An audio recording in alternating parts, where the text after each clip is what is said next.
اور کیا تمہیں موسیٰ کے حال کی خبر ملی ہے؟ جب انہوں نے آگ دیکھی تو اپنے گھر والوں سے کہا کہ تم یہاں ٹھہرو، میں نے آگ دیکھی ہے، میں وہاں جاتا ہوں، شاید اس میں سے میں تمہارے پاس انگارہ لاؤں یا آگ کے مقام سے اپنا رستہ معلوم کر سکوں۔ بے شک میں ہی اللہ ہوں، میرے سوا کوئی معبود نہیں، تو میری عبادت کیا کرو اور میری یاد کے لیے نماز پڑھا کرو۔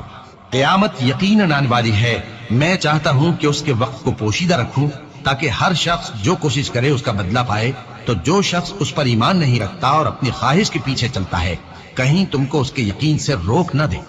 تو اس صورت میں تم ہلاک ہو جاؤ۔ اور اے موسیٰ، یہ تمہارے داہنے ہاتھ میں کیا ہے؟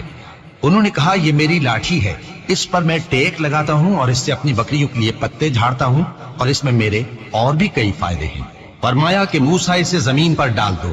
تو انہوں نے اس کو ڈال دیا اور وہ یکا یک سانپ بن کر دوڑنے لگا۔ فرمایا کہ اسے پکڑ لو اور ڈرنا مت،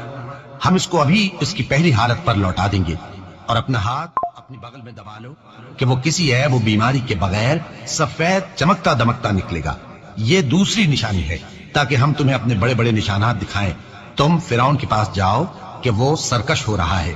کہا اے میرے پروردگار اس کام کے لیے میرا سینہ کھول دے اور میرا کام آسان کر دے اور میری زبان کی گرہ کھول دے تاکہ وہ میری بات سمجھ لے،